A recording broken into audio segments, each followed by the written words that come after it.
നമശിവായ മക്കളെ, good morning. നമ്മൾ Siddharth our ഹംസ് എന്നുള്ള ലെസനാണ് കഴിഞ്ഞ ആഴ്ച പഠിച്ചത് അല്ലേ. അപ്പോൾ മക്കളെല്ലാവരും മിസ് അതിൻ്റെ ക്വസ്റ്റ്യൻ ആൻസേഴ്സൊക്കെ എഴുതി തന്നിട്ടുണ്ടായിരുന്നു, അയച്ചു തന്നിട്ടുണ്ടായിരുന്നു. മക്കളെല്ലാവരും അത് കംപ്ലീറ്റ് ആക്കിയിട്ടുണ്ടാവുമെന്ന് വിചാരിക്കുന്നു.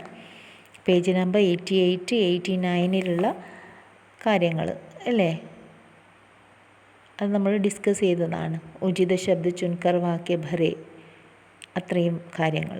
ഇനി ഗിൻതി സീഖ് എന്നുള്ളത് ഇപ്പോൾ വേണ്ട, അത് മിസ് ഏതാണ് പഠിക്കേണ്ടതെന്ന് പറഞ്ഞു തരും. ഓക്കെ, ഇതിലുള്ള 71 से 75 തക്ക് എന്നുള്ളത്. ഓക്കെ, ഇനി നിങ്ങളുടെ പേജ് നമ്പർ 90 എടുക്കുക. പേജ് നമ്പർ 90 പ്രശ്ന ബനായേം, വളരെ സിമ്പിളാണ്. തന്നിരിക്കുന്ന ആൻസറിനെ ക്വസ്റ്റ്യൻ ഉണ്ടാക്കുകയാണ് ചെയ്യേണ്ടത്. നിമ്നാങ്കിത് വാക്യ പഠേ और उसके आधार पर प्रश्न बनाए. താഴെ തന്നിരിക്കുന്ന സെൻറ്റൻസ് വായിക്കുക, അതിനനുസരിച്ചിട്ട് ക്വസ്റ്റ്യൻ ഉണ്ടാക്കുകയാണ് ചെയ്യുക. സാധാരണ നമ്മൾ ക്വസ്റ്റ്യന് ആൻസറാണ് ഉണ്ടാക്കുക, ഇത് ആൻസറിന് ക്വസ്റ്റ്യനാണ് ഉണ്ടാക്കേണ്ടത്. അപ്പോൾ ശ്രദ്ധിച്ച് കേൾക്കുക. ഒന്നാമത്തത് മേസ് പർ കിതാബ് ഹെ, മേശപ്പുറത്ത് പുസ്തകമുണ്ട് അല്ലേ. അപ്പോൾ ക്യാ എന്നാണ് ചോദ്യം, എന്ത് അല്ലേ. അപ്പോൾ മേസ് പർ കിതാബ് ഹേ, മേശപ്പുറത്ത് പുസ്തകമുണ്ട്. അപ്പോൾ എന്താണ് ഉള്ളത് എന്നാണ് ചോദ്യം വേണ്ട. അപ്പോൾ പുസ്തകം എന്നുള്ളതിൻ്റെ സ്ഥാനത്താണ് ക്യാ ചേരേണ്ടത് അല്ലേ. അപ്പോൾ മേസ് പർ കിതാബ് ഹേ എന്നുള്ളത്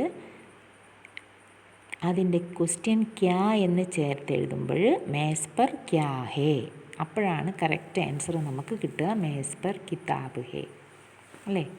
മേസ് പർ ക്യാ ഹേ, മേസ് പർ കിതാബ് ഹേ. നെക്സ്റ്റ് ചിടിയ പേട് പർ ഹേ. ചിടിയ പക്ഷി എവിടെയാണെന്ന ചോദ്യം. പക്ഷി മരത്തിലാണ്, മരത്തിന് മുകളിലാണ് എന്ന് സെൻറ്റൻസിലുണ്ട്. പക്ഷേ ബ്രാക്കറ്റിൽ ക്വസ്റ്റ്യൻ തന്നത് കഹാം എന്നാണ്. അപ്പോൾ ആൻസർ എന്താണ് വരിക? ചിടിയ കഹാ ഹേ അല്ലേ. ചിടിയ കഹാ ഹേ, അപ്പോഴാണ് പേട് പർ ഹേ എന്ന് വരും. കഹാം പർ ഹേ എന്ന് വരണമെന്നില്ല, ചിടിയ കഹാ ഹേ. നെക്സ്റ്റ് ലതിക ഗാത്തി ഹേ, ലതിക പാടുന്നു. അവിടെ ക്വസ്റ്റ്യൻ കോൻ എന്നാണ്, ആര് പാടുന്നു എന്ന് വരണം അല്ലേ. അപ്പോൾ അവിടെ പേര് മാറിയിട്ട് അവിടെ കോൻ ആയി വരണം. അപ്പം ലതിക ഗാത്തി ഹേ എന്നുള്ളതിന് പകരം കോൻ ഗാത്തി ഹേ എന്ന് ചോദിക്കണം അല്ലേ, ആരാണ് പാടുന്നത്. നെക്സ്റ്റ് രവി ശ്യാം കോ ആത്താ ഹേ. രവി ശ്യാം കോ ആത്താ ഹേ, രവി വൈകുന്നേരമാണ് വരുന്നത്. അപ്പോൾ ക്വസ്റ്റ്യൻ കബ് എന്നാണ്. കബ് എന്ന് ചോദിച്ചാൽ വെൻ, എപ്പോൾ.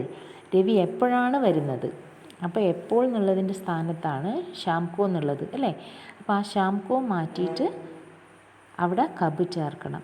രവി കബ് ആത്താ ഹേ, രവി കബ് ആത്താ ഹേ എന്നാൽ ക്വസ്റ്റ്യനായി. അപ്പോൾ അവിടെ ക്വസ്റ്റ്യൻ മാർക്ക്. അപ്പോൾ ക്വസ്റ്റ്യൻ എഴുതുന്നിടത്ത് എല്ലായിടത്തും മക്കൾ ക്വസ്റ്റ്യൻ മാർക്ക് ഇടണം. ഓക്കെ, ആൻസറിന് മാത്രമേ ഫുൾ സ്റ്റോപ്പ് ഇടൂ, ക്വസ്റ്റ്യന് ക്വസ്റ്റ്യൻ മാർക്കാണ് ഇടുന്നത്. നെക്സ്റ്റ് ബച്ച സോത്താ ഹേ, കുട്ടി ഉറങ്ങുന്നു. ക്വസ്റ്റ്യൻ കോൻ എന്നാണ്, ആര് ഉറങ്ങുന്നു എന്ന് വേണം ക്വസ്റ്റ്യൻ എഴുതാൻ. അപ്പോൾ എന്ത് വേണം? കോൻ സോത്താ ഹേ അല്ലേ, എന്നിട്ട് ക്വസ്റ്റ്യൻ മാർക്ക്. കോൻ സോത്താ ഹേ, ബച്ച സോത്താ ഹേ. നെക്സ്റ്റ് താരെ ആകാശ് മേ ഹേ, നക്ഷത്രങ്ങൾ ആകാശത്തിലാണുള്ളത്. അപ്പോൾ ക്വസ്റ്റ്യൻ എന്താണ്? കഹാ ഹേ, എവിടെയാണ് എന്നാണ്. അപ്പോൾ താരെ കഹാ ഹേ എന്ന് ചോദിച്ചാൽ മതി. ആകാശ് മേ എന്നുള്ളതിൻ്റെ മേ ക്വസ്റ്റ്യൻ്റെ കൂടെ വരണ്ട. കഹാ മേ ഹേ എന്ന് പറയില്ല, കഹാ ഹേ, എവിടെയുണ്ട്, കഹാ ഹേ. താരേ കഹാ ഹേ, നക്ഷത്രങ്ങൾ എവിടെയാണുള്ളത്. നക്ഷത്രങ്ങൾ ആകാശത്തിൽ, ആകാശത്തിൽ എന്ന് പറയുമ്പോഴാണ് മേ വരേണ്ടത്. അല്ലാഞ്ഞാൽ ആകാശ് എന്ന് മാത്രമാകുമ്പോൾ കറക്റ്റ് മീനിങ് വരില്ല അല്ലേ. ആകാശ് എന്ന് പറയുമ്പോൾ ആകാശം എന്ന് മാത്രമേ വരുള്ളൂ. ആകാശത്തിലാണുള്ളത് എന്ന് വരണമെങ്കിൽ ആകാശ് മേ എന്ന് തന്നെ പറയണം. അപ്പോൾ ആകാശ് മേ എന്നുള്ളതിൻ്റെ സ്ഥാനത്താണ് കഹാം എന്ന് എഴുതേണ്ടത്. താരെ കഹാ ഹേ. ഓക്കെ, അപ്പോൾ ഇതിൻ്റെ ആൻസർ മിസ് അയച്ചു തരും. ഓക്കെ.